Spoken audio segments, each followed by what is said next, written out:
But speaking of 3-0, man, Max Holloway shoot back nicely, man. That was a good segue, I ain't gonna lie. But man, where do we begin? Oh, I know how we can begin. Put some smelling salt on it. Get some smelling salt and... No, man, it was something Joe Rogan said after the fight. Oh, no. This is the video you want to talk about. Give me 1 second. I'm paraphrasing what Joe Rogan said, but he basically said that this man is a warrior. He's really a warrior. He was winning the fight, and, you know, he did what he did. He lets me in the center of the gun. He actually won by knockout. Joe Rogan said... He said give him whatever you want. Yeah, give him whatever you want. Because somebody said, should he get a title shot at lightweight or featherweight? And then Joe Rogan said, give this man whatever he wants. That's something that's powerful, because as a person that's trying to achieve your goals or whatever it is you want to do in life, sometimes you got to go out there and create opportunities for yourself. Instead of like sitting around and you waiting on things to come to you, opportunities to come to you, feeling sorry for yourself. Sometimes as a man and as a person, that just made me think that you got to just go and just not necessarily just chase what you want, but just create something out of nowhere. And you got to deliver when opportunity knocks at the door. Because realistically, the way Max's career was going, he was in the Junior Dos Santos category.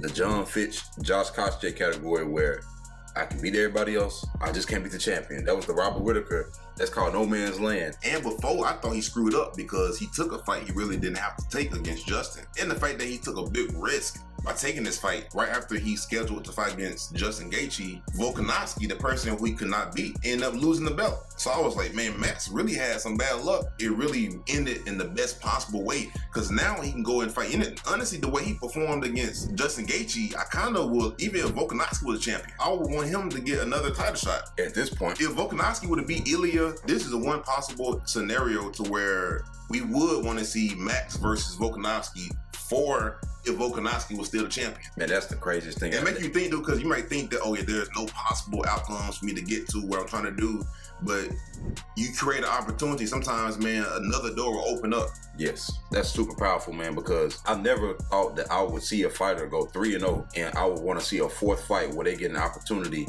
where they can come out on top. But Max Holloway, the way he performed against Justin Gaethje, if, like you said, if Volkanovski had beat Ilya, Volk would be getting ready to fight Max for a fourth time in August at the end of the day. Because, like Joe Rogan said, you got to give the man whatever he wants. And now, not only will he be fighting either Ilya or the winner of Islam versus Dustin Poirier, hey, well, hold on now. Whoa, that's a conversation. What if Dustin some kind of way win, and then Max can avenge that loss to Dustin Poirier for the BMF title and for the lightweight title at the same time? But I'm gonna tell you something else. Max put himself in such a crazy position that if he can win at featherweight or lightweight, he can still fight in the other weight class and possibly win one of them. Max can do something crazy and be a double champion, triple champion, because he'll be featherweight, BMF, and lightweight possibly. Think about this. What if he was to go down, and that's another conversation we got to have talking about this. What if he was to beat Ilya? Because Ilya said that he would only want to fight Max if the BMF title was on the line. So we'll be talking about 2 belts on the line. Now, what if he was able to win? That's another conversation. But what if he was able to win, and then he could fight the winner of Dustin? Because realistically, Armand getting skilled. Nobody in their right mind is going to make Armand versus the winner of Dustin and Islam versus Max after what he did. And I know Armand's thinking, oh, well, I want it to be fully healthy and all this stuff. Like, bruh, did you see what just happened? This is the most marketable fighter on the planet right now, Max Holloway, after what just happened Saturday. So it goes back to what you were saying. And it's a different type of video because we talking about some real life stuff here. But sometimes if things ain't going your way and you are the combination of being patient, putting work in, and making smart decisions, the stars will align for you. Because even in a situation with Max Holloway beating Justin the way he did with no time left in the 5th round, eventually Volkanovski was going to lose. Even if he was never going to beat Volkanovski, man, you don't have to fight Volkanovski. It's not a Max versus Volkanovski thing. It's Max wanting to become champion and fight whoever the #1 contender is. The goal is to become champion. The goal ain't to keep fighting Volkanovski, whether or not Volkanovski is a champion or the #1 contender. So eventually, Volkanovski is going to lose anyway. You know what I'm saying? Now you're patient, you're winning. Because we talk about these fighters all the time, man. I hate to say it, Cody Garbrandt. I'm going to just say it, man, because now, to this day, man, it don't matter if TJ was a champion. If TJ Dillashaw was a champion right now, bro, Cody versus TJ, you're getting a title shot, bro, because you got cheated. But Cody can't win this fight. The same way with Dominic Reyes, man. You're not winning your fights, bro, because then maybe we could have, this is another whole video, man, but maybe we could have a Dominic Reyes versus John Jones at heavyweight, you know? But I'm saying, but Dominic not winning his fights. Max won the fights, even though he was in a terrible situation. you keep winning as a person, then it's like more doors are open and stars will align for you. Hey, that's a message to y'all out there, whoever is in that situation, because we've been through it, getting past it ourselves, and it's like things finally start opening up, man. So I know we look at these fights and it's for excitement, but at the same time, you can learn a lot from these fighters too. And some of the way that these things play out. You'll go 0-3 against life, you know what I mean? Life undefeated, but at the same time, if you stay in it and you don't give up on yourself, and no matter what, you just hold on, even if it's just a little bit of hope, things will line up. Because, and look, and if you prepare, then when opportunity knock, you'll be able to deliver. And also, and in an impressive fashion too. And your story will be better when you were down and it looked like you didn't have a way to win.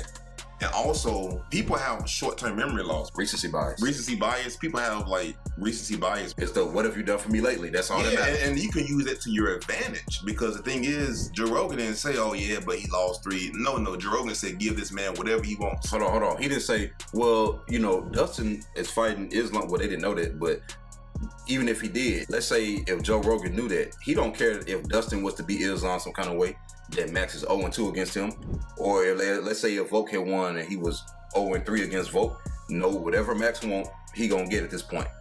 End of story. And I'm gonna tell you something else. Max simultaneously brought the most value and destroyed the BMF title value all at the same time. He destroyed the value. Why you say that? Nobody will ever be able to win that belt like that ever again. No, he made that. No, this is what I'm saying. I'm saying he made the most value. He brought actual value to that belt and made it mean something. Nobody gonna replicate how he did. And he destroyed anybody's hopes of making us care about it as much as him having that belt. Nobody will ever be able to win that belt the way he did. Unless you knock somebody out in 30 seconds. You know what I mean? Possibly. That would be the only way. But then even then, people can say that's a fluke. Like, there will be an asterisk, but to win and to dominate like that and then win like that at the end, this ain't gonna be the last time I'm gonna make this statement for somebody on this card. He higher than Khabib on the GOAT list. It's over. I don't care what nobody say. And this ain't hating on Khabib. This is why Khabib will never ever get people respect, right? And I hate to say that, because he is a respectable person. Like, he's a respectable figure. Like, as a man, Khabib is what you would want your son to be. Hardworking, dedicated. If we're looking at, we don't know him personally, but I'm saying from the outside looking in, if you're a family person, you would want to raise a son who could be disciplined and achieve his goals and stuff.